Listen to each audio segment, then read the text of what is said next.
सालों पहले फारस देश में अली बाबा और कासिम नाम के दो भाई रहते थे। पिता की मृत्यु के बाद से दोनों भाई मिलकर अपने पिता का व्यापार संभालते थे। बड़ा भाई कासिम बहुत लालची था। उसने धोखे से पूरा व्यापार हथिया कर अली बाबा को घर से निकाल दिया। इसके बाद अली बाबा किसी बस्ती में जाकर अपनी पत्नी के साथ झोपड़ी में गरीबी की जिंदगी व्यतीत करने लगा। वह रोजाना जंगल जाकर लकड़ियां काट कर लाता और बाजार में उन्हें बेचकर जैसे कैसे घर का गुजारा चलाता था। एक दिन अली बाबा ने जंगल में लकड़ी काटते समय 40 घुड़सवार को वहां आते हुए देखा। सभी घुड़सवार के पास धन की पोटली और खंजर थे। यह देखकर वह समझ गया था कि ये सभी चोर हैं। अली बाबा एक पेड़ के पीछे छिपकर उन्हें देखने लगा। तभी सभी घुड़सवार एक पहाड़ के पास जाकर खड़े हो गए। तभी चोरों के सरदार ने पहाड़ी के सामने खड़े होकर बोला, खुल जा सिमसिम। इसके बाद पहाड़ में से एक गुफा का दरवाजा खुला। सारे घुड़सवार उस गुफा के अंदर चले गए। अंदर जाकर उन्होंने बोला, बंद हो जा सिमसिम, और गुफा का द्वार बंद हो गया। यह देख अली बाबा दंग रह गया। कुछ देर बाद वो दरवाजा फिर से खुला और उसमें से वो सभी घुड़सवार निकले और वहां से रवाना हो गए। अली बाबा यह जानने को बेताब हो गया कि आखिर इस गुफा में क्या है और वो सब यहाँ क्या कर रहे थे। इसके बाद उसने गुफा में जाने का फैसला किया। वह उस पहाड़ के सामने गया और बार बार चोरों के सरदार के शब्द बोलने लगा, खुल जा सिम सिम, खुल जा सिम सिम। गुफा का दरवाजा खुल गया। अली बाबा गुफा के अंदर गया और उसने देखा कि वहां सोने की गिन्नियां, अशर्फियां, गहने आदि रखे थे। चारों तरफ खजाना ही खजाना था। यह सब देखकर उसकी खुशी का ठिकाना नहीं था। उसे मालूम हो गया था कि वो चोर सारा चोरी का सामान यहाँ आकर छुपाते हैं। अली बाबा ने वहां से एक पोटली में सोने की अशर्फियां भरी और घर चला आया। घर जाकर अली बाबा ने इस पूरे किस्से के बारे में अपनी पत्नी को बताया। एक साथ इतनी सारी अशर्फियां देखकर उसकी पत्नी हैरान रह गई और अशर्फियों को गिनने बैठ गई। तभी अली बाबा ने बोला कि ये इतनी अशर्फियां हैं कि इन्हें गिनते गिनते रात हो जाएगी। मैं गड्ढा खोदकर इन्हें छुपा देता हूँ, जिससे किसी को भी हम पर शक न हो। अली बाबा की पत्नी बोली, मैं इनकी गिनती नहीं कर सकती हूँ, लेकिन अंदाजे के लिए इन्हें तोल तो सकती हूँ। अली बाबी की पत्नी भागती हुई कासिम के घर गई और उसकी पत्नी से गेहूं को तोलने के लिए तराजू मांगने लगी। यह देखकर कासिम की पत्नी को उस पर शक हुआ। उसने सोचा कि इन गरीब लोगों के पास अचानक उनके पास इतना अनाज कैसे आया। वो अंदर गई और तराजू के नीचे गोंद लगाकर लाई और उसे दे दिया। रात को अली बाबा की बीवी ने सारी अशर्फियों को तोला और तड़के सुबह उनका तराजू लौटा आई। कासिम की पत्नी ने तराजू को उल्टा करके देखा तो उस पर सोने की एक अशर्फी चिपकी हुई थी। उसने यह बात अपने पति को बताई। कासिम और उसकी पत्नी यह जानकर जल भुन गए। दोनों को रात भर नींद नहीं आई। सुबह होते ही कासिम अली बाबा के घर गया और उससे धन का स्रोत पूछने लगा। यह सुनकर अली बाबा ने कहा, आपको कोई गलतफहमी हुई है।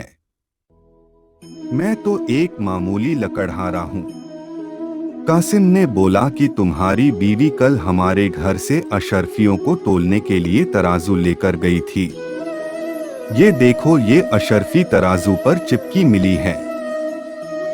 सब सच बताओ, नहीं तो मैं सबको बता दूंगा कि तुमने चोरी की है।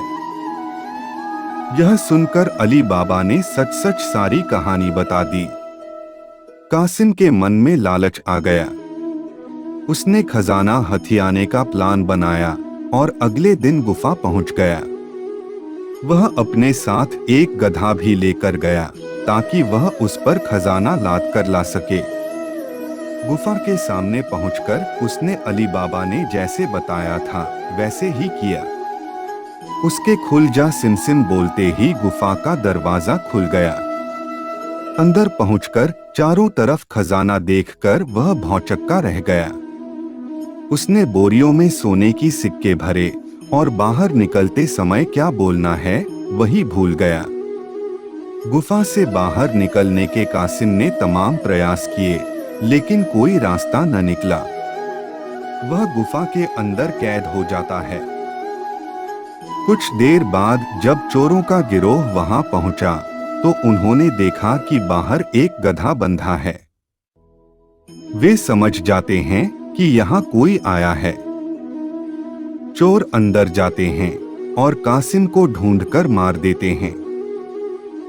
इधर जब कासिम घर नहीं पहुंचता तो उसकी पत्नी परेशान हो जाती है और अली बाबा के घर जाकर बड़े भाई को ढूंढकर लाने के लिए बोलती है। अली बाबा ढूंढता हुआ गुफा के पास पहुंचा तो वहां उसने भाई के गधे को घास चरते हुए देखा। वह समझ जाता है कि कासिम अंदर गया था और चोरों ने उसे पकड़ लिया है। अली बाबा जब गुफा के अंदर गया तो उसे कासिम की लाश मिली। अली बाबा लाश को घर लाता है और बिना किसी को बताए प्राकृतिक मौत घोषित करके उसका अंतिम संस्कार कर देता है। कासिम की पत्नी के कहने पर अली बाबा और उसकी पत्नी कासिम का व्यापार संभालने लगते हैं और उसके साथ रहने लगते हैं।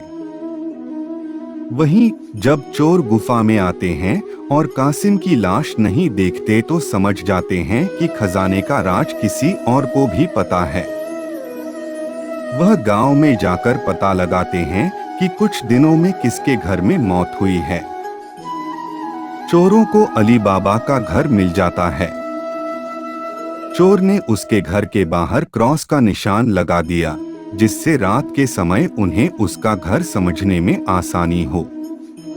वहीं अली बाबा ने जब अपने घर के बाहर क्रॉस का निशान देखा तो वह समझ गया कि चोरों ने घर का पता लगा लिया है। उसने वैसा ही निशान सबके घर के बाहर लगा दिया। रात में जब चोर आए तो सबके घर पर वैसा निशान बना देखकर दुविधा में पड़ गए और वापस चले गए। चोरों का सरदार चुपचाप बैठने वालों में से नहीं था। उसने उस मोहल्ले में अपने आदमी को भेजकर यह पता लगवाया कि हाल फिलहाल में कौन शख्स वहां अमीर हुआ है। इससे उसे अली बाबा के बारे में पता चला। उसने उसका घर अच्छे से पहचाना और रात के समय में तेल व्यापारी बनकर उसके घर पहुंचा।